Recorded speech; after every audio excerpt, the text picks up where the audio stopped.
အဲ့ဆိုအားလုံးပဲမင်္ဂလာပါဗျာကျွန်တော်ကတော့Ronan MWC ဖြစ်ပါတယ်ဒါကတော့ကျွန်တော်ရဲ့တခြင်းအများဆုံးကျွန်တော်အခွေထဲမှာရောဒီနောက်ပိုင်း single lead ထွက်တဲ့တခြင်းတွေထဲမှာအများဆုံးတီးပြီးတဲ့လူamazing ကင်ပြီးတဲ့လူ music ပိုင်း amazing ပိုင်းမှာအဓိကလုပ်ပြီးတဲ့အညီလေးချစ်တူပဲဖြစ်ပါတယ်ဗျာကျွန်တော်တို့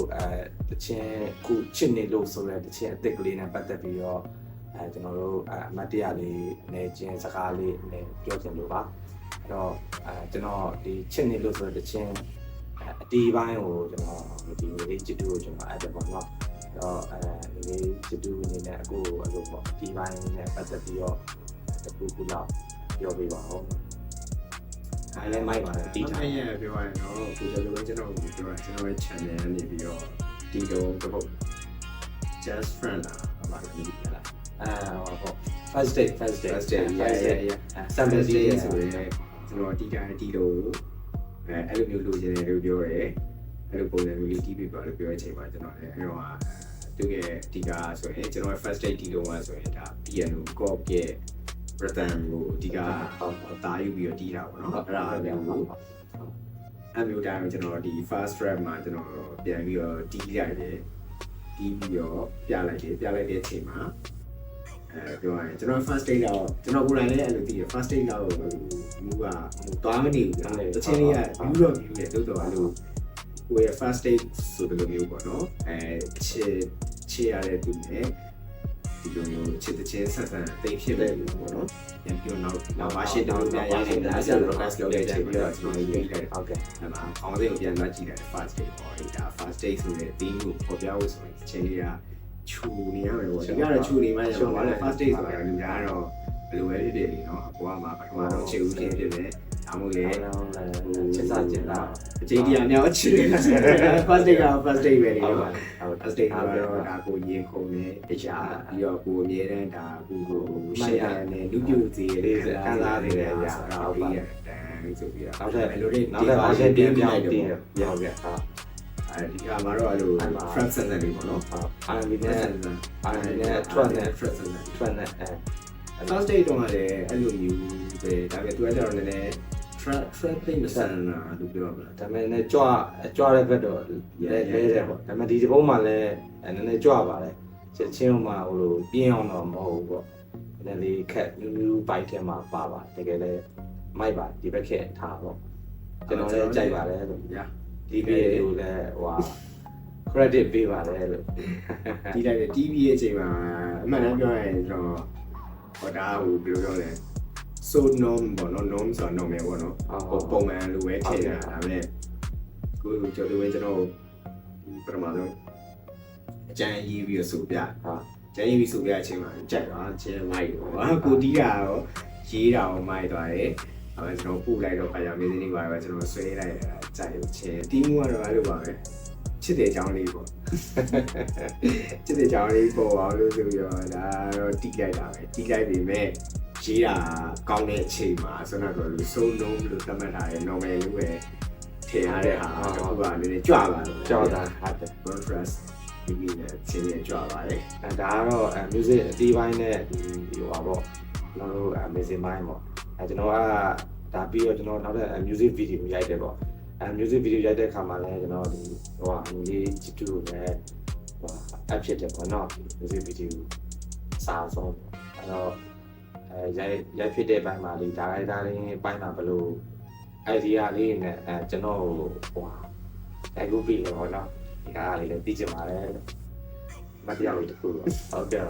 ဆက်ပြောရဲ music video ရဲ့ idea လည်းဆိုတာဒီလုံးလို့ပဲပထမဇလန်လေးတစ်ပုဒ်စဉ်းစားမိရပေါ့နော်အဲ့ဇလန်အခုမှဆက်ပြီးတွေးမိတယ်